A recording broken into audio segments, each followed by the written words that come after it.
반갑습니다. 따뜻하게 우렁찬 박수로 저를 맞이해 주셔서 대단히 감사합니다. 힘이 났습니다. 좋은 학생이 좋은 대학교를 만듭니까? 좋은 대학교가 좋은 학생을 만듭니까? 항상 저는 이 질문을 해봤습니다. 그런데 어떻든 충남대학교는 좋은 대학교이고 충남대학교 학생은 훌륭한 학생들이라고 저는 그렇게 전해 들었습니다. 맞습니까?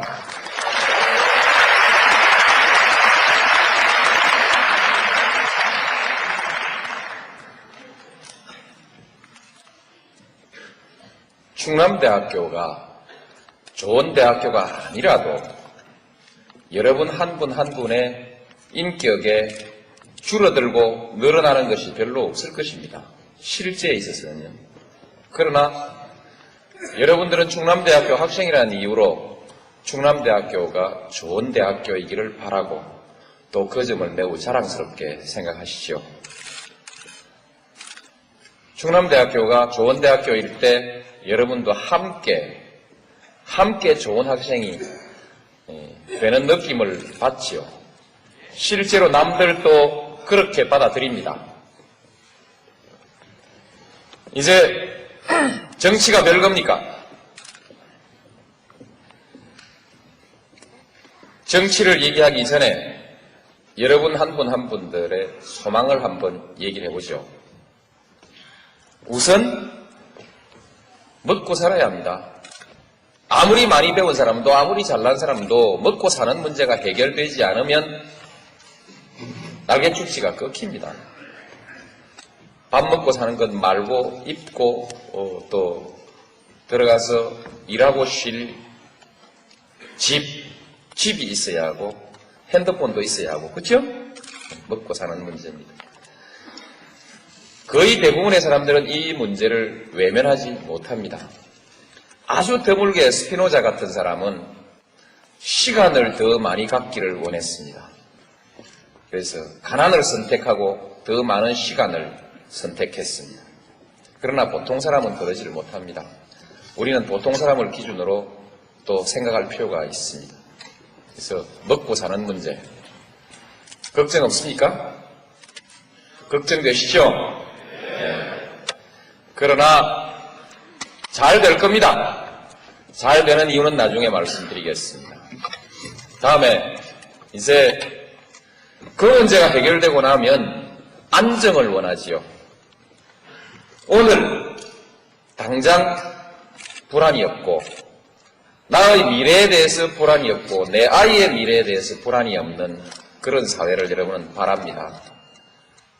그것이 두 번째 희망사항이래요. 그걸로 인생은 전부 다 행복해지는가? 그렇지 않은 것 같습니다. 좀 더 빛나게 살고 싶어 하지요. 좀 더 품위 있게, 좀 더 빛나게, 좀 더 멋있게, 뭐 이런 여러 가지를 할 수 있습니다. 가장 보편적이고 대표적인 것은 국가가 잘 돼 갔을 때, 마치 여러분들이 충남대학교가 잘 됐을 때 여러분들의 품격이 높아지는 것과 마찬가지로 국가가 잘 됐을 때 그 안에서 여러분들 개개인의 소망이 잘 이루어질 가능성은 대단히 높은 것입니다. 그래서 똑같은 재능을 가지고도 똑같은 땀을 흘리고도 어느 국가에서 태어났느냐에 따라서 운명이 하늘과 땅만큼 차이가 나지 않습니까? 국가가 잘 돼야 돼요. 이제는 세계화 시대가 온다고 하니까 더욱더 인류의 보편적 문제가 우리의 문제들이 돼 있습니다.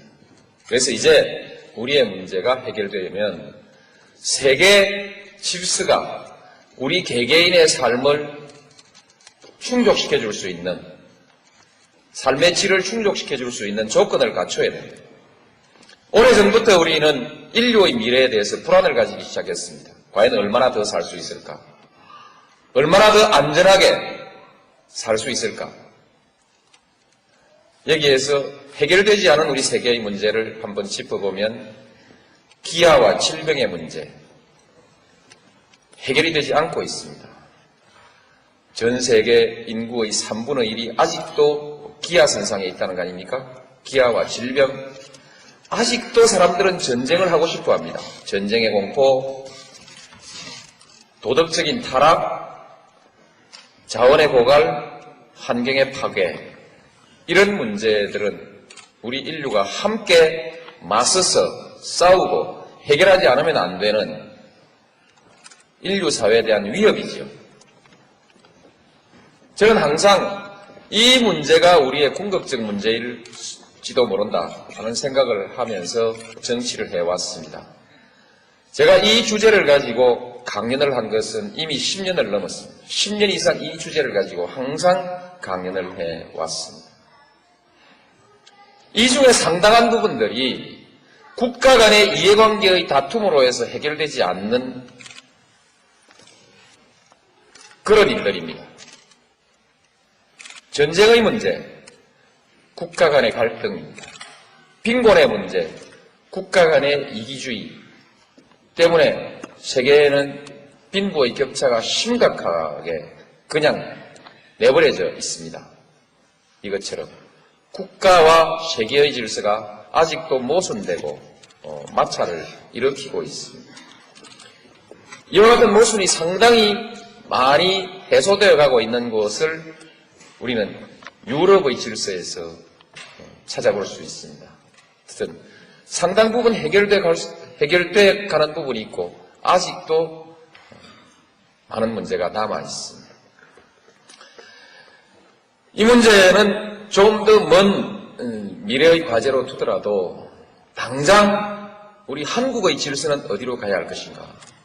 한국의 문제는 또 다른 문제들이 있습니다. 이와 같은 문제들과 더불어서 여전히 우리에게 많은 과제들을 안겨주고 있습니다. 한국, 무엇을 해결해야 할 것인가? 많은 문제들을 제기하고 있죠. 여러 가지 이 중에서도 한반도의 분단이 해소되어야 된다. 그렇죠? 여기서부터 또 정치적 불안정이 해소되어야 된다. 앞으로 경제는 어떻게 될 건가? 빈부의 격차는 심각하지 않은가? 환경의 파괴도 백두대간은 뭐 이런 많은 문제들을 아울러서 가지고 있습니다. 그 중에서도 새롭게 대두되는 문제로서 물 부족 국가가 된다고 하죠. 환경의 문제입니다만 물 부족 국가 대비해야 할 겁니다. 출산율이 낮아지고 있습니다. 대비해야 하겠죠. 곧 20년 후이면은 65세 이상의 노령 인구가 14%를 넘어선다고 하고 이 사회를 노령사회라고 하는데 그때 그 노인들을 부양해야 되는 사회적 문제가 발생합니다. 여기에 대해서 준비를 갖춰야 합니다. 이런 문제들. 지금 지역 간 갈등이 심각하죠. 조만간 해소될 수도 있고 또 오래 갈 수도 있습니다. 그러나 또 다른 갈등의 문제가 있을 수 있죠. 수도권과 비수도권 사이에 있어서 잠재되어 있는 갈등, 이런 것들도 우리가 해결해 가지 않으면 안 되는 문제들입니다. 그래서 아까 인류가 부닥쳐 있는 여러 가지 문제들이 국내적으로 비슷한 형태로 나타나고 있는 문제들이 있습니다. 그래서 이제 우리 국가가 어떤 국가가 되어야 될 것이냐. 가장 평범한 것이지만 정리를 한번 해보겠습니다. 여러분들은 우리 한국이 넉넉한 나라가 되기를 바랄 것입니다. 그렇죠? 경제적으로 넉넉하고 두 번째로는 우리의 삶의 질이 높은 사회가 되기를 바랄 겁니다. 쾌적한 환경, 품위 있는 문화 이런 것들을 바라겠죠. 몇몇 사람만 떵떵거리며 잘 사는 나라가 아니라 우리의 경제적인 여유를 모두가 나누어서 함께 누리는 사회. 그죠? 누구는 따뜻한 사회라고 얘기합니다. 맞다고 생각합니다. 따뜻한 사회. 소위 연대의 가치가 존중되는 사회. 그런 사회가 좋겠죠. 국방, 전쟁이 일어날 위험이 없는 안전한 나라, 또 미래에도 지금과 같은 또는 지금보다 더 좋은 상태가 계속되기를 바라고 개인적으로나 국가적으로나 불안이 없는, 미래에 대한 불안이 없는 사회죠. 마지막으로 떳떳하게 살 수 있는 나라입니다. 여러분들 부모님들 중에서 그 부모님이 하루의 삶을 매일 저녁 아들에게 고백하라고 한다면 아마 거의 견디지 못하고 양심의 가책이라든지 부끄러움 때문에 견디지 못할 사람들도 꽤 있을 것입니다.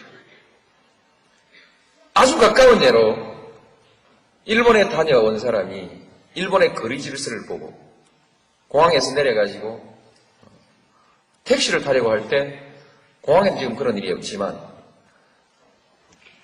줄을 서지 않고 쇠치기를 할 수밖에 없는 상황이 되어 있다면, 조건이 갖추어져 있다면 뒷전에 서서 30분을 기다리다가 드디어 결심하고 나도 이제 1차 도로 가장자리 차선을 넘어서 그 다음 차선으로 쫓아나가서 택시를 가로막고 아이 업은 짐을 든 여성이 있어도 못 본 척하고 내가 먼저 잽싸게 택시에 올라타는 그런 것을 부득이 할 수 있지 않습니까?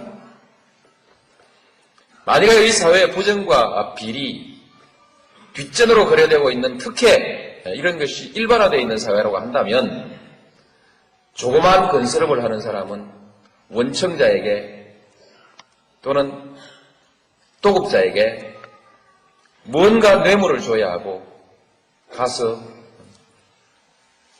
뒷거래를 해야 하고, 그렇게 하지 않으면 사업을 할 수 없는 사회라면 이제 그 자기의 삶을 제 아이에게 공개를 할 수 없는 사회가 되는 것이죠. 국세청에서 나왔다 이렇게 한마디 하면 왠지 아랫도리가 후두루두루 떨리는 사람들도 많을 것입니다. 그렇죠? 이 사회는 국민을 떳떳하게 대우하는 사회가 아니죠. 그래서 마지막으로는 국민들이 당당하게 살 수 있는 나라. 요새 MBC 캠페인은 정정당당 코리아죠? 매일경제신문은 업그레이드 코리아를 내세웠습니다. 업그레이드 코리아는 국민소득 10,000불이 15,000불 되는 것이 아니라 그것도 포함되지만 그 위에 국민들이 이렇게 당당하게 살 수 있는 나라가 업그레이드 된 나라 아닐까요? 마지막으로 당당하게 살 수 있는 나라. 이것을 우리의 보편적인 국가에 대한 희망, 국가에 대한 보편적 희망으로 이렇게 정리할 수 있을 것입니다. 자, 이런 원론적인 얘기는 덮어버리고 이렇게 가야 하는데 한국 갈 수 있을까? 갈 수 있다면 어떻게 해야 할 것인가? 이런 얘기들을 한번 해봤으면 좋겠습니다. 갈 수 있을까에 대해서 갈 수 있습니다. 아시다시피 지난 40년 동안 우리는 경제를 100배 키웠습니다. 여러 가지 시비가 있지만 어떻든 이것은 세계에서 많은 세계인들이 눈을 둥그렇게 뜨고 놀라는 위대한 업적입니다. 정말 위대하신 어른들입니다. 세계 최고의 업적을 남기신 어른들. 지금 그 어른들을 우리가 충분히 대접하고 있지 못하죠.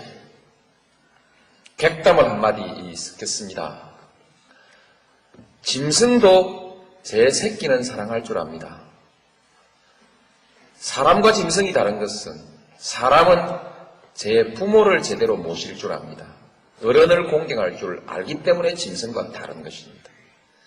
오늘날 우리 사회가 그 노인들에게 충분한 대우를 해드리지 못하고 있는 데 대해서 마음의 가책을 우리 함께 가질 필요가 있습니다.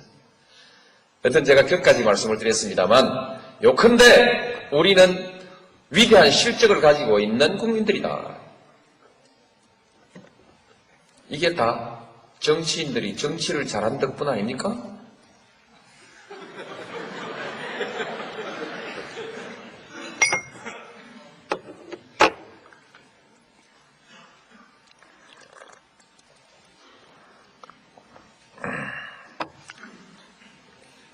아니라도 좋습니다. 정치인들이 정치를 잘하지 않았다 하더라도 한국의 정치 수준은 어느 수준이냐? 적어도 지금까지는 세계 인류입니다. 무엇이 지금의 민주주의 수준, 정치 수준이 세계 인류가 아니라 발전 속도에 있어서 세계 인류라는 것입니다.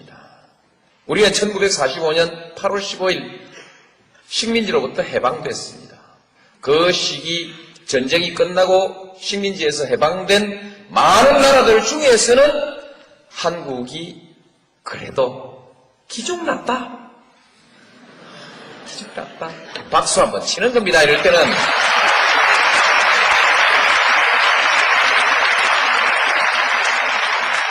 이건 사실입니다. 아무도 부인할 수가 없습니다. 사실입니다. 정치인들이 잘했거나 아니면 국민들이 잘했겠지요.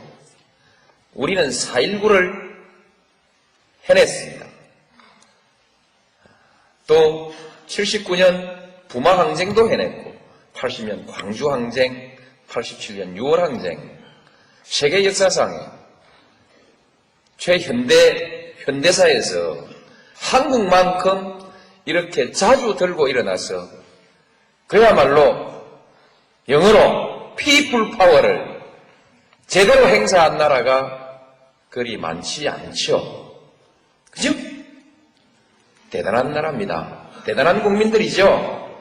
이제 듣고 보니까 정치인들이 잘한 게 아니고 국민들이 잘한 것 같습니까? 어쨌든 쉬십시오. 한 번 더요. 네,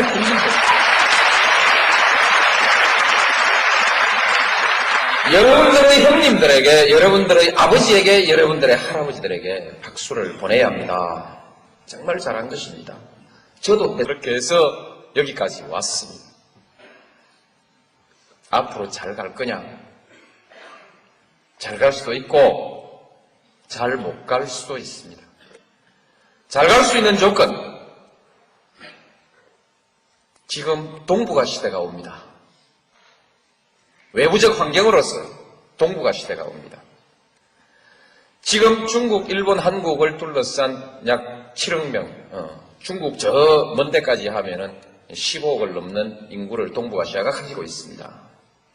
이 인구는 7억만 하더라도 서울에서 반경 1200km로 콤파스를 그려서 그 안에 들어있는 7억만 하더라도 미주 대륙, 북미 대륙과 유럽의 인구를 합친 것만큼 큰 인구죠.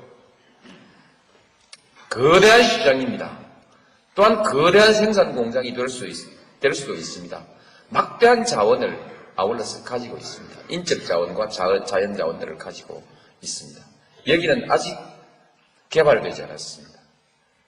이곳이 세계에서 마지막 남은 가장 역동적인, 가장 투자자들이 군침 흘리고 있는 투자 지역입니다. 제대로 하면 이곳은 경제가 불꽃처럼 일어날 곳입니다. 단 조건이 있습니다. 평화가 정착되어야 됩니다. 평화 구조가 정착되고 그 안정 위에서 번영이 일어날 수 있는 것입니다.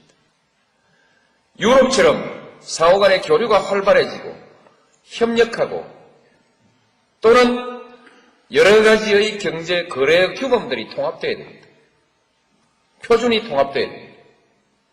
이렇게 통합이 이루어질 때라야 여기에 번영이 오는 것이죠. 제일 첫 번째 조건으로서 평화와 안정, 이것을 선택할 수 있는 키를 가진 사람들이 누구냐? 남한과 북한입니다. 그렇죠? 남북한입니다. 남북한이 마음먹고 딱 악수하고, 그래서 그 악수를 보고 세계인들이 저거 맞다, 이젠 평화가 왔다 라고 생각할 때부터 한반도의 활력이 먼저 생기기 시작할 것입니다. 한반도의 평화는 바로 동북아시아의 평화와 안정을 의미합니다. 벌써 한중일 3국 간의 자유무역까지도 논의하고 있지 않습니까? 또 동북아 경제협력기구를 벌써 논의하고 있지 않습니까? 저도 비전으로 제시하고 있습니다. 동북아 개발은행을 얘기하고 있죠. 또한 한, 북, 러시아를 포함한 철도공사를 얘기하고 있습니다. 시베리아 가스 개발에 관해서는 유럽의 자본이 대기하고 있습니다. 파이프라인이 연결되면 아마 부산까지 내려와서 또는 포항점 와서 일본으로 바로 건너가는 가스 라인이 만들어질 수도 있습니다. 대단한 변화가 우리 앞에 기다리고 있습니다. 남북한이 마음먹으면. 물론 일본, 미국, 중국, 러시아가 다 함께 협력해야겠죠. 이런 가능성을 가지고 있습니다. 마음 잘 먹고 우리가 잘하면 이거 할 수 있거든요. 긴 설명 줄이고 이제 당면한 핵 문제를 한번 얘기해 보십시다. 저거 풀어야 되거든요. 혹시 이 중에서 우리도 핵을 가지는 것이 좋지 않느냐? 북한이 핵을 가지면 우리도 가지자라는 생각을 하는 분들도 있을 수 있고, 또 북한이 가지고 있는 것은 결국 통일되면 우리 거 아니냐? 이렇게 생각하는 분들도 있는데 그러시면 안 됩니다. 세계에서 플루토늄 재처리 기술에 관해서 플루토늄 재처리 기술에 관한 일본이 이미 세계 최고의 수준을 가지고 있습니다. 양적으로 질적으로. 우리가 만들면 일본은 우리 10배, 50배 만들 수 있습니다. 기분 나쁘지만 그건 사실입니다. 중국은 이미 핵을 가지고 있죠. 못하게 말려야 됩니다. 그렇게 풀어가는 것이 아닙니다. 어떻든 핵 문제는 해결돼야 돼요. 북한은 핵을 포기해야 됩니다. 어떻게 포기할 거냐? 말로 하자. 대화로, 평화적으로 하자. 그게 우리 주장입니다.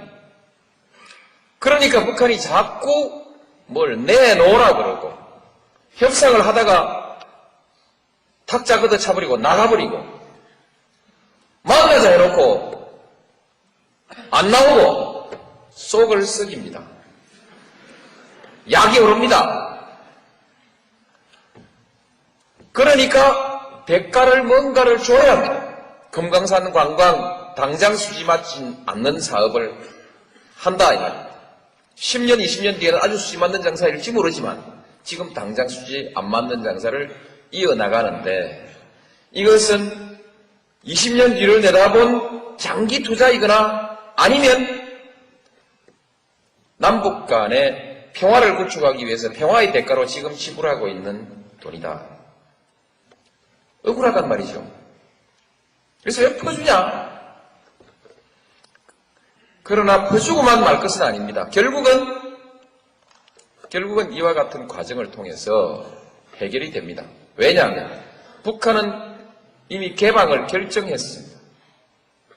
오래전에 결정했습니다. 키도라고 발음합니다만 키도 또는 캐도를 받아들일 때 한국형 원자로를 한국 기술진에 의해서 건설하도록 용납했을 때 이미 북한은 한국의 기술에 에너지를 의존한다는 결정을 한 것입니다. 그렇죠? 전쟁할 생각이 있으면 그렇게 못하는 것이죠. 그때 결정했고 지금 신의주, 개성공단, 철도 연결 이 모든 것들이 개방해야 살겠다는 것을 확실하게 확인하고 이제 개혁하고 개방하겠다는 뜻입니다. 개혁 개방은 외부의 지원이 없이는 절대로 성공할 수가 없습니다. 그래서 외부의 지원을 간절히 필요로 합니다. 그래서 성의를 가지고 대화해 나가면 이 문제는 풀린다. 단 대화로 푸는 방법은 이것저것 자꾸 주어야 하니까 비쌉니다. 돈이 많이 든다 이제. 그러나 만일에 대화를 딱 중단해버리면 지원을 중단해버리면 대화가 끊기죠. 게임은 그렇습니다. 북한도 버틸 테니까요. 끊기면 북핵 문제는 북미 간의 문제로만 남습니다. 미국은 북한 핵을 어떻게든 개발 못하게 막아야 한다고 생각하고 있습니다. 왜? 세계의 경찰이라고 생각하니까. 아이들이 핵무기를 갖고 놀면 안 되거든요. 그러니까 막아야 해요. 명분이 있습니다. 명분은 테러, 불안, 그것이죠? 이제는 전통적인 국가 간의 전쟁의 위협이 아니라 다양한 방법으로 전개되고 있는 여러 가지의 위협, 이 위협에 대해서 우리가 대처해야 된다. 그래서 국방의 개념도 확장되고 있습니다. 그래서 위험한 사람들이 위험한 무기를 갖지 않아야 한다는 것은 세계적 합의이기 때문에 미국이 핵무기를 단속하는 데 대해서는 세계적 여론의 지원을 받고 있습니다. 따라서 미국이 북한에게 대해서 끊임없이 간섭하는 것이 적어도 간섭하는 동안에는 무력 행사를 하기 전까지는 지지를 받습니다. 이 사이에서 대화를 하게 되면 그게 대화가 잘 안 통하는가 봐요. 전에도 보니까. 대화가 잘 통하지 않기 때문에 중국도 좀 끼고 일본도 좀 끼고 특히 한국이 적극적으로 나서서 그러시면 안 됩니다. 이렇게 한번 해봅시다. 이렇게 중재하고 제어해 나가야 됩니다. 남북 간의 대화의 통로가 있을 때 이것은 잘 작동할 수 있고 남북 간의 대화의 통로가 막혀버리면 북미 간에 싸우다가 해볼까? 하고 미국이 딱 무슨 공격 결정을 하게 됐을 때 우리는 이건 설명을 할 필요가 없습니다. 93, 4년도에 소위 핵위기라는 것이 있었는데 남북 간의 대화의 창구는 막혀 있었고 북미 간에는 서로 어르렁거리다가 미국이 전쟁을 결정하고 전쟁 준비를 착착 수행해 가다가 카트가 북한 가서 다 아주 위험한 순간에 문제를 해결했었는데 그때 미국이 썼던 전쟁의 시나리오는 우리 한국의 신문에 보도된 바에 의하면 미국인 10만 명 희생, 한국인 100만 명 희생, 어떤 기록에는 수백만 명으로 되어 있습니다. 돈 오브도프라는 학자가 있나 봐요. 그분이 공개한 자료에도 나오고 국내 신문에도 많이 보도되고 있습니다. 전비 1,000억 불, 경제적 손실 1조 달러 이런 예상을 감수하고 전쟁을 할 각오를 다져나가고 있었다. 우리 보고 다 죽으라는 얘기 아닙니까? 그렇죠? 너희들은 죽어라. 이런 얘기랑 마찬가지죠. 이렇게 상황이 전개될 때 한국은 속수무책으로 구경만 하고 있었어야 이게 한국이 자기 운명을 스스로 결정할 수 있는 힘을 가진 나라입니까? 그럴 수 없는 것입니다. 그래서 남북 간의 대화 채널은 반드시 유지해야 됩니다. 지원 끊어버리면 상황이 또 어디로 굴러갈지 모릅니다. 흔히 2003년 위기설이 나오고 있는 이유가 그겁니다. 이 위기설을 방어하기 위해서 우리는 북한과의 채널을 유지해 나가야 된다는 것이죠. 지금 지원 끊자라고 하는 사람들 참 위험한 사람들입니다. 아시겠죠?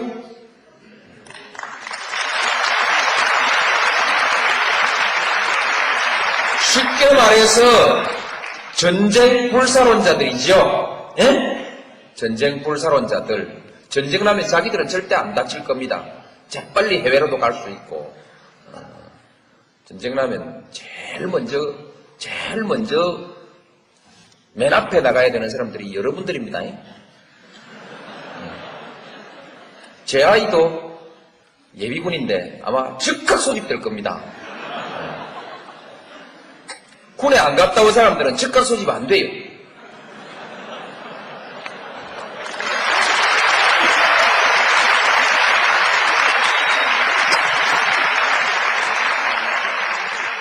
강경책도 하나의 수단입니다. 외교수단으로 아주 유효합니다. 그러나 그 강경책이 성공하면 흡사하게 해결되는 것이지만 실패하면 말하자면 다 들어먹는다. 그렇죠? 다 죽는다 이 말입니다. 그래서 강경책은 함부로 쓸 수가 없습니다. 우리가 온건책으로 갈 수가 없습니다.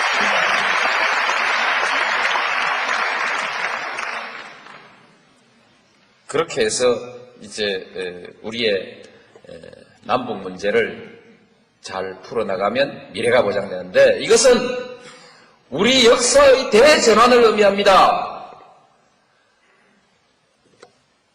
만일에 남북 간에 긴장이 있고 북한이 자꾸만 무장을 강화하게 됐을 때 일본은 군비를 강화할 수 있는 명분을 가지고 일본의 강경파, 일본의 극우익들이 큰 소리를 내게 됩니다. 그렇게 됐을 때 일본이 군비를 강화하면 중국은 가만히 있을 수 있습니까? 중국도 군비를 강화하게 되고 일본과 중국 사이의 군비 경쟁이 격화됐을 때 한국은 어떻게 합니까? 우리도 해야죠. 그런데 아무리 해봐도 돈으로 따져보나 인구로 따져보나 이게 대책이 않습니다. 한국 사람이 아무리 유능해도 정치적, 지리적 조건이 그렇게 만들어져 있으면 도리 없이 눈치를 보는 나라가 될 수밖에 없습니다. 우리 한국 사람이 못나서 중국 대륙의 왕조가 바뀌었을 때 한국의 왕조가 따라 바뀌고 중국 대륙의 왕조가 바뀌면 한국의 정변이 일어나는 역사를 감수했겠습니까? 못나서 감수한 것이 아니라 정치적 조건이 그렇게 돼 있기 때문에 감수해 왔습니다. 일본이 해양 세력으로 편입되면서 소위 서양 세력으로 편입되면서 등장하니까 이제 중국과 일본 사이에 끼어가지고 이쪽에서 줄 서자 저쪽에 줄 서자 마치 오늘날 우리 민주당의 일부 국회의원들처럼 어디 줄을 설지 몰라가지고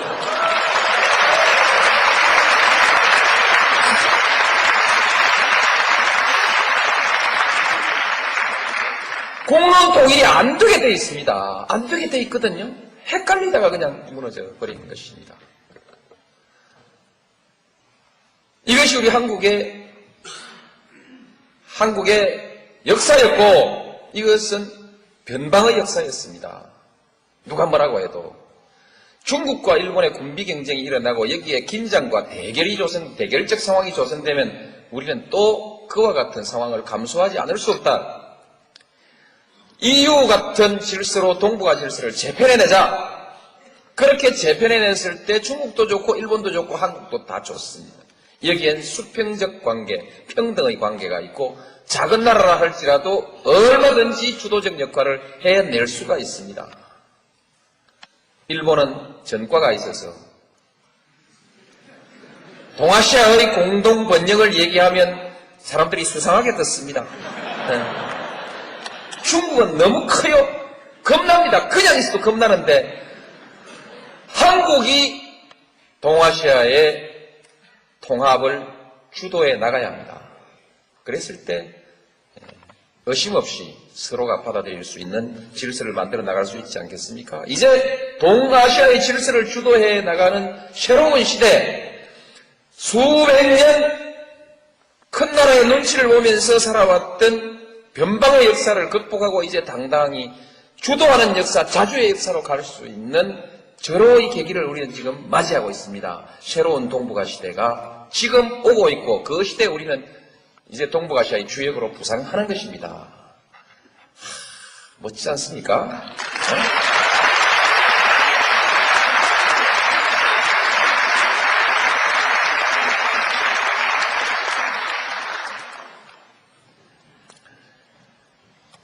이제 참 시간이 아쉽네요. 지역 갈등이 있습니다. 정치적 지역 갈등. 이건 노무현이 대통령이 되는 것으로 해결의 출발점에 서게 되고 제가 해결하겠습니다. 지난 12년간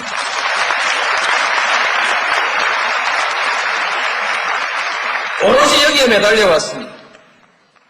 모든 정치적 가치 중에서 최우선의 과제로 저는 이것을 설정하고 여기에 매달려왔고 내 자신의 금배치를 내던지면서까지도 지역 갈등 극복을 위해서 노력해 왔습니다. 거기에 대해서 저를 적극적으로 지지하는 분들이 국민통합, 노무현 짱, 짜자짜짜짜 하고 이렇게 해서 제가 민주당의 대통령 후보가 된 거 아닙니까?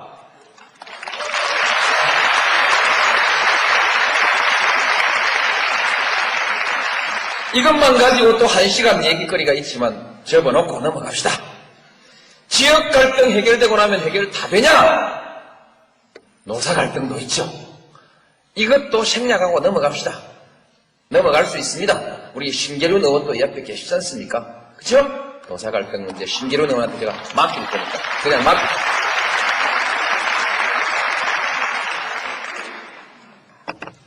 그러면 뭐가 문제냐?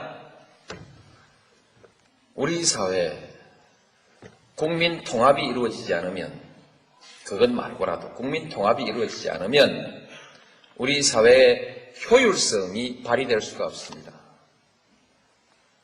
계속해서 배를 타고 가는데 계속해서 이 길로 가면 안 되는데 왜 이 길로 들어서느냐고 계속 시비 붙는 사람이 있고, 아니야 이 길이 맞아, 계속 이것 가지고 싸워댄다면 그 배는 제대로 갈 수가 없습니다. 국민 통합이 뭐냐? 정서적으로 당신하고 내하고 이렇게 차이가 나는 것이 좀 부당하고 억울하지만 그래도 프로세스에 있어서 정당성 때문에 내가 시비를 걸 수가 없고, 좀 기분은 나쁘지만 당신하고 내하고 그래도 한 동네에서 같이 사는 것이 그렇게 죽을 맛은 아니다. 죽는 것보다는 낫다. 이런 수준의 정서적 공감대가 있고, 주먹다짐하지 않고 죽이고 또 무슨 공격하지 않고 타협으로 하나의 결론을, 공동의 결론을 만들어낼 수 있는 사회적 상태를 우리가 국민 통합이 이루어지고 있는 상태라고 말할 수 있습니다. 타협으로 공동의 목표에 관해서 공동의 합의를 이루어낼 수 있는 사회, 그것이 통합된 사회. 통합된 사회로 가야 됩니다. 이 통합된 사회로 가야 하는데, 이 통합을 위해서 우리에게 아주 중요한 것은 균형된 사회라 해야 됩니다. 균형된 사회. 차이가 너무 많이 나면 여기에서 적대감이 생기고 지배관계가 생깁니다. 그렇죠? 지배관계라는 것은 상대방의 존재와 의견을 존중하지 않는 관계입니다. 한쪽은 일방적으로 명령하고 한쪽은 일방적으로 복종할 수밖에 없는 관계는 행복한 관계가 아닙니다. 지배관계. 배가 아픈 관계. 나도 열심히 했는데 왜 항상 제 친구한테 내가 명령만 받아야 되는가? 이 배 아픈 관계, 그죠? 불평등, 불균형. 여러 측면에 있어야 불균형이라는 것이 국민 통합을 방해합니다. 갈등을 만들어냅니다. 그래서 균형된 사회. 똑같은 균형이 있을 수 있습니까? 수용할 수 있는 불균형은 뭔가? 그것은 과정에 있어야 정당성입니다. 정당한 절차, 그렇죠? 프로세스.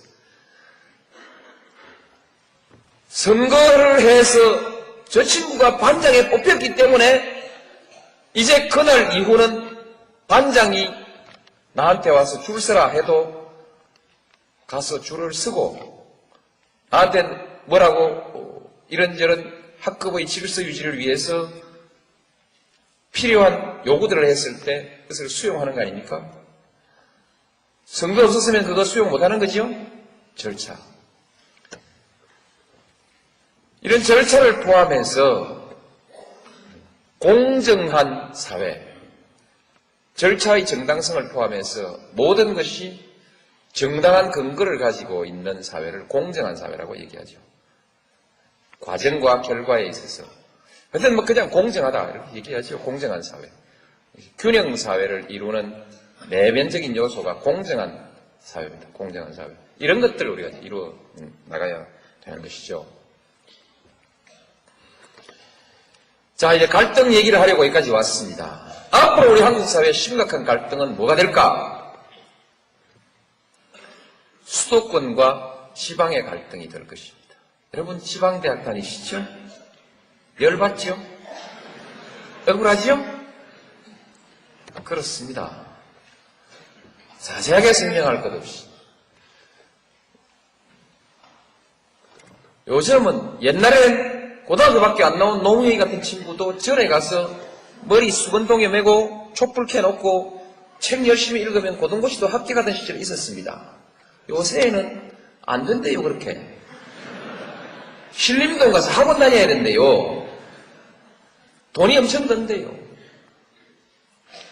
학교, 뭐 이런 등등에 있어서 여러 가지 기회를 공쉐하는 많은 요소들이 존재합니다. 그 중에서 수도권과 지방의 얘기, 그 한 가지만 오늘 들어서 좀 얘기를 드리고, 제 얘기를 마감을 했으면 좋겠습니다. 아까 제가 동북아 질서를 새롭게 재편하는 한국의 기여를 얘기했는데, 저는 앞으로 한국이 해결돼야 될 문제를 세 가지로 생각합니다. 동북아 시대, 동북아 전략, 지방화 전략, 세 번째로는 원칙의 시대, 소위 가치 존중의 시대를 만들어 나가야 한국의 문제가 풀린다, 이렇게 생각합니다. 그래서 두 번째 것이 지방화입니다. 지방화. 왜 해야 되냐 하는 얘기는 생략하겠습니다. 어떻게 할 거냐? 분권해야지요. 분권. 지금 각 대학의 많은 뜻있는 교수님들이 분권 운동을 하고 있습니다. 권한을 넘겨줘야 됩니다. 입법권의 상당 부분을 넘겨주어서, 예를 들면 세율을 적용할 때 탄력 세율을 적용해서 법인세를 지방자치단체가 결정해서 법인세의 세율을 조정할 수 있는 시스템까지를 만들어줘야 됩니다. 조직을 하는 데 있어서 지방자치단체가 거의 전적인 자율권을 가져야 됩니다. 조직권, 인사권 이런 문제죠. 자치조직권, 자치입법권 물론 가져야 합니다. 이런 것을 통해서 지방의 독자적인 전략을 쓸 수 있도록 해줘야 된다. 이것을 분권과 자치권의 확대라고 얘기합니다. 돈이 제일 중요하지요. 지금 몇몇 세목들을 지방자치단체가 주어놨는데 부동산에 관련된 세금이 자치체 수입에 대종을 이루니까 가장 중요한 세목이 되니까 마구 땅을 개발합니다. 개발해가지고 세금 거두려고 하는데 그러니까 무리가 생기죠. 그러지 말고 그냥 보통 우리 동네 와서 사업자라면 거기서 법인세도 좀 붙일 수 있고 소득세도 좀 붙일 수 있고 그래서 거의 중요한 모든 세목에 일부는 국세로 일부는 지방자치단체의 수입으로 이렇게 세목을 편성해 주어서 돈을 거둘 수 있게 해주고 이것은 오히려 세원이 확충된다는 것보다는 그 세율을 가지고 그것을 인센티브로 활용해서 기업들에게 우리 동네로 오시오라고 이렇게 정책을 쓸 수 있는 유인할 수 있는 자료로서 쓸 수 있게 해줘야 됩니다. 지금 중앙정부에서 지방으로 이전하고 있는 재원 중에서 중앙정부 예산의 절반이 지방으로 이전하고 있는 재원인데 요거는 무슨 문화원 짓는 데 쓰라, 요거는 무슨 보육원 짓는 데 쓰라, 이거는 무슨 병원 짓는 데 쓰라 이렇게 하나하나 지정을 해주니까 그거 따오는 맛에 돈 많은 지방자치체는 별로 필요하지도 않은 것을 마구 만들고 돈 없는 지방자치체는 자기 낼 돈이 없어가지고 그걸 따오지 못하고 이렇게 해서 불합리한 일들이 많이 생깁니다. 그래서 무대기로 돈을 그냥 넘겨줘라. 좋죠? 무대기로 그냥. 세목을 적지 말고 넘겨줘라. 그래서 포괄 이전을 해줘야 된다. 해주고 그래도 부자 동네는 세금이 많이 거치고 가난한 동네는 세금이 덜 거치기 때문에 그것 말고도 지방재정형평기금을 만들어서 가난한 동네는 더 밀어주고 부자 동네는 덜 밀어주자. 그러면 가난한 동네는 전부 받아먹기만 하려고 열심히 안 하면 어떡하냐. 지방사업을 벌릴 때 지방사업의 타당성과 효율성을 평가해서 잘된 데 더 보태주자. 이 이원적인 기준으로 지방을 지원해야 합니다. 그래서 분권과 자치재정을 확대해주는 획기적인 개혁이 있어야 되고 두 번째로는 지방대학을 집중적으로 육성해야 됩니다. 집중적으로 지원해야 됩니다. 그래도 감이 안 옵니까? 왕창 지원해야 됩니다.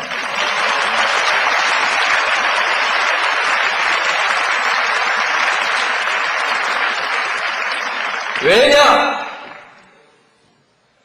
손의 시대에서 머리의 시대로 간다나요? 그렇죠?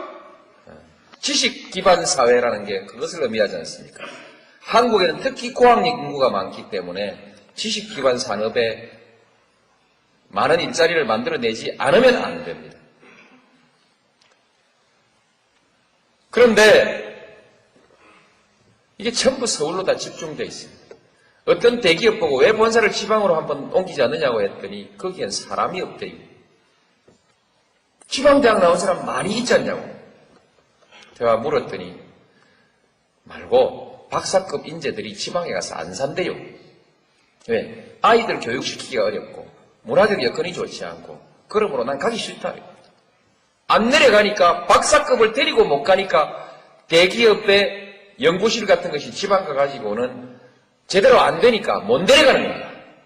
여기에다가 무슨 세금 조금 깎아주고 내려와라 이런 걸로 되는 시대가 아닙니다. 따라서 지방의 교육 여건, 문화 여건을 만들어야 되는데 이게 돈이 많이 들죠. 그러니까 제일 첫 번째 어디서 시작할까? 대학에서 시작해야 됩니다. 대학교에 집중적으로 지원하면 대학교에서 우수한 인재가 나오게 됩니다. 그냥 우수한 인재가 나오는 것이 아니고 그 지방의 산업과 적합하게 결합된 인재를 만들어내는 것입니다. 그리고 그 지방의 연구 개발을 대학이 주도해 나가도록 만들어야 됩니다. 그렇게 하고 그 다음에 그것을 통해서 우리 지금 연구 개발비가 효율성이 낮다고 합니다. 이것을 높이기 위해서 지방의 산업과 연구소와 대학을 결합시켜내는 산학연 네트워크 연구 시스템들을 만들어야 된다는 것이 국무총리실에서 연구를 하다가 중단하고 지금 덮어놔 버렸는데 이거 도로 끄집어내갖고 연구를 시킬 겁니다.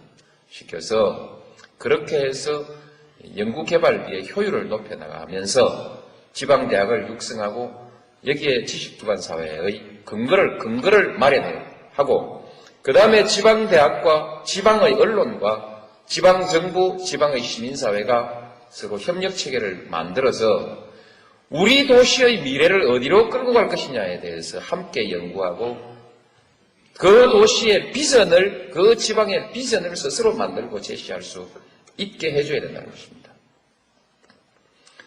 지방이 제일 취약한 것이 스스로의 비전을 만들어낼 수 있는 기획 기능이 약한 것입니다. 이것을 갖지 않으면 밤낮 그냥 대학은 대학대로 서울한테 한 푼 주라, 돈 더 주라, 무슨 지방정부는 지방정부대로 돈 더 주라, 여기 다리 더 놔주라, 맨날 이렇게 해야 됩니다. 무대기로 왕창 잘라라고 얘기할 수 있는 독자적인 종합적 지역발전 계획의 프로젝트를 못 가지고 있으면 밤낮 그렇게 얻어먹다 볼일 다 본다 이 말이죠.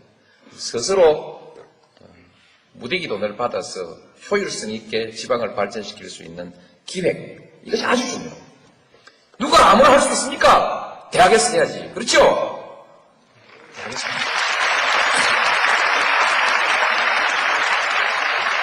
이제 대학을 밀어주는 일이 남았는데 돈이 있어야 할 거 아닙니까? 돈이? 지금 대체로 한 2조 정도 되고 있는 국립대학 지원금이 주로 지방에 다 가고 있습니다. 더 줄 돈이 없어요. 별로. 이젠 더 준다 해봤자 서울대학교 돈 뺏어가고 줄 수밖에 없는데 서울대학교 돈 그거 뺏으려고 하다가 정권이 성하게 잘 살아남겠습니까?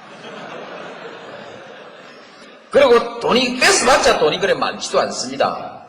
무슨 돈이냐? 우리 한국의 연구개발비가 약 4조 수천억 되는데 그 중에서 약 1조 2천억 정도가 이 대학교로 오고 있습니다. 이것을 한 배로 늘려보자. 각 부처에서 쓰고 있는 연구개발 예산을 한 배로 늘려서 이것을 지방대학으로, 이것은 사립대학을 포함해서 수도권 대학에도 많이 갑니다. 이걸 지방대학으로 집중적으로 지원해보자. 산업체로 주고 있는 것들도 대학으로 집중시켜보자. 연구소도 전부 대학 연구 네트워크에 함께 묶어가지고, 국책연구소를 또 묶어가지고 지방 거점 도시들의 대학들에게 집중적으로 지원해보자. 일단 거기서 재원을 마련하고 그 이외에 더 필요한 재원은 제가 따로 좀 마련해 보겠습니다. 마련해서 지방대학을 집중적으로 육성한다. 그러면 충청도에서는 충남대학이 첫 번째로 돈 왕창 안 받겠다.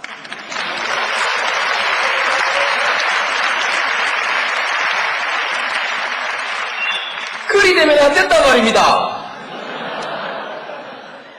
이리 되면 또한 여기서도 불평등이나 불연등이 생기고요.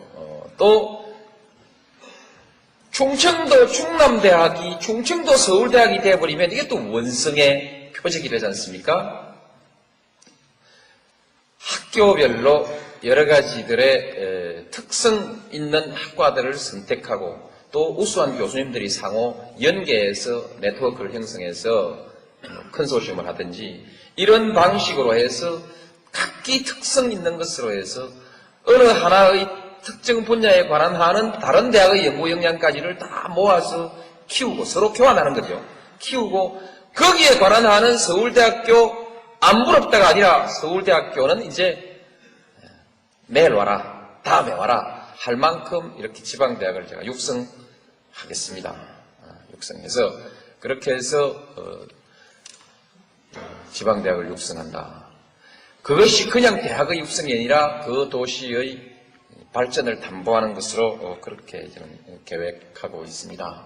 그러니까 괜히 지방화를 말씀드리는 것이 아니고 이런 계획을 가지고 있고요.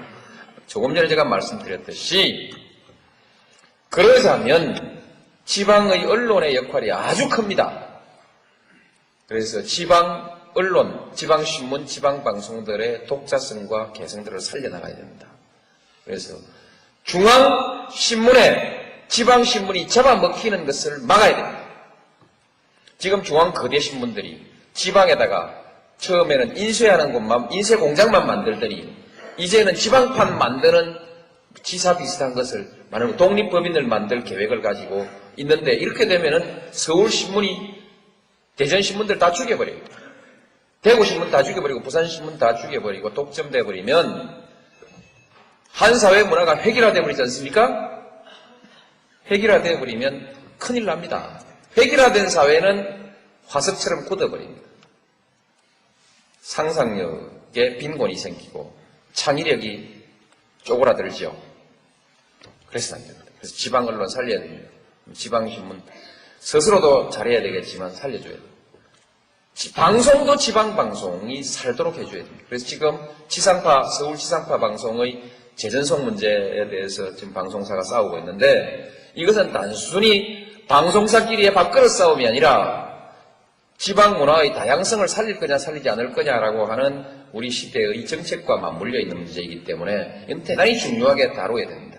이제 이쯤 되면 대전의 신문과 대전의 방송은 노무현 편을 좀 들겠죠?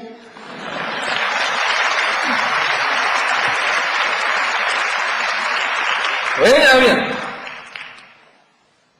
진짜 지방 문제를 가지고 지방 출신의 사람이니까요, 제가. 이 문제에 관한 한 저만큼 고민을 해본 사람이 없습니다. 그러니까 선택은 없습니다.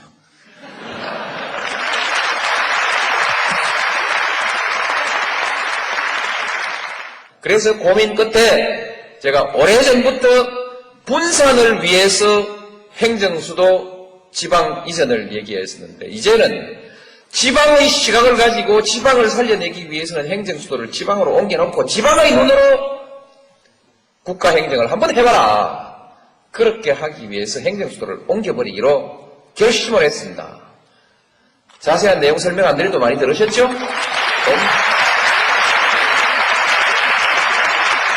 그 행정수도가 어디에 갈지 모르지만 제 생각에는 대체로 충남대학에서 30분 거리 정도에 있어야 된다고 저는 그렇게 생각하는데 이런 거 어떻습니까?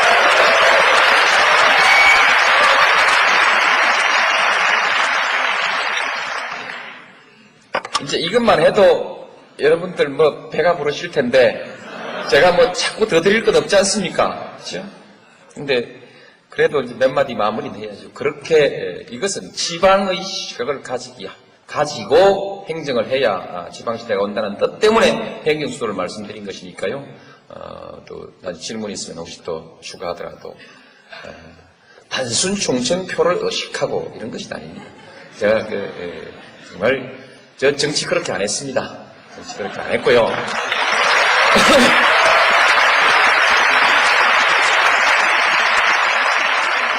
마지막으로 가치의 시대 한 가지만 딱 제 얘기를 하고 마무리를 하겠습니다. 이 일을 해나가는데 한 사회가 아까 말씀드린 대로 통합되어야 됩니다. 어떻게 통합되느냐? 너와 나의 이해관계가 일치하는 데서 통합되는 것이 제일 쉽습니다. 그러나 이해관계는 이제 아마 수백, 수천, 수만 가지로서 찢어져 있습니다. 이해관계를 전부 원칙 없이 조절할 방법이 없습니다. 한 시대에서 오늘의 이해관계, 내일의 이해관계, 이것도 또 다릅니다. 사람들은 수천 년 이렇게 살아오면서 지혜를 가지고 원칙이라는 것을 만들었습니다. 그렇죠? 원칙, 규범. 그것은 다양한 이해관계를 하나로 포괄해서 가장 공통의 이해관계를 하나의 기준으로 만들어 놓고 그것이 우리의 원칙이다 이렇게 하는 거 아닙니까? 원칙. 그 원칙 중에서 가장 중요한 것이 정의가 이겨야 한다는 것입니다. 어떻습니까? 그래서 정의가 이겨야 한다.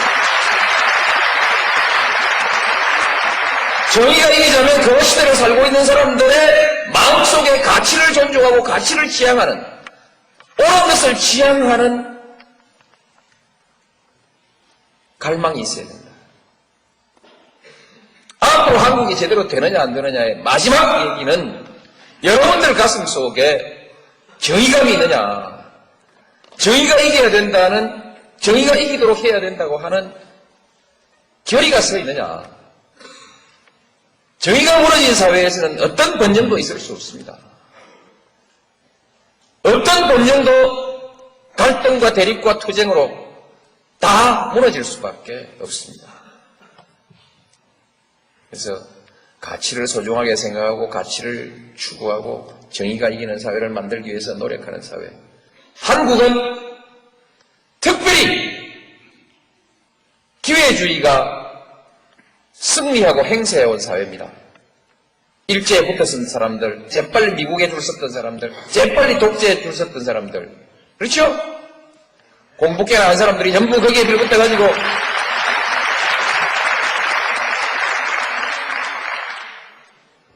이 나라의 지도층이라는 사람들 한번 해보십시오.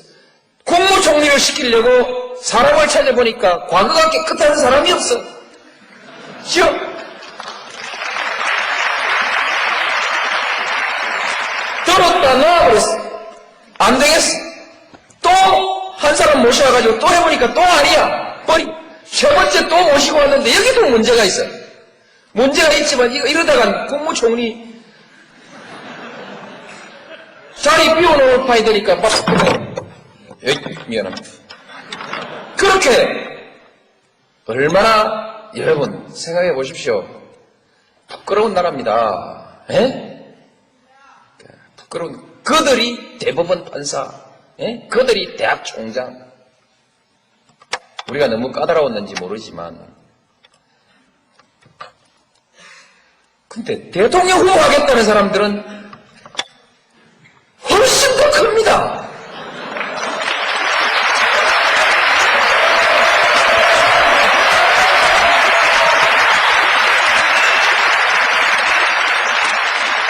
국무총리 하겠다, 아니, 대통령 후보, 국무총리 하겠다는 사람들의 흉은 적어도 그냥 흉입니다. 수사받고 처벌받을 일들은 아닙니다. 대통령 하겠다는 사람들의 흉은 그냥 흉이 아니고 범죄입니다. 좋습니까? 제대로 된 일을 하면 제대로 수사받고 제대로 처벌받아야 되는 거죠. 검찰이라는 사람들이 허지부지 덮어버려요. 덮어버려. 대통령은 힘 다 빠졌는가 봐. 대책이 없어. 뭘 또 고발을 또 해서 수사를 하라고 했더니 또 그것도 취하해버렸어. 답답합니다. 속 탑니다. 이것이 아무 문제가 아닌 것처럼 생각하게 만든 사람들이 누굽니까?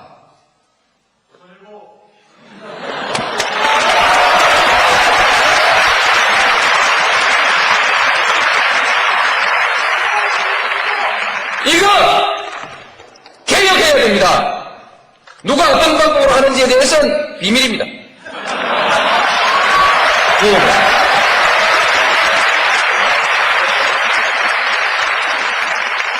검찰 제일 첫 번째 개혁 대상입니다. 국민의 정부가 실패하는데 결정적으로 기여했습니다. 국정은 줄줄 흘리고 다녀요. 줄줄 흘려. 예? 국가기관이 이게 말이 아닙니다. 지도자가 당당할 때에 이 기강을 잡을 수 있습니다. 떳떳한 대통령, 당당한 대한민국 한번 만듭시다. 감사합니다.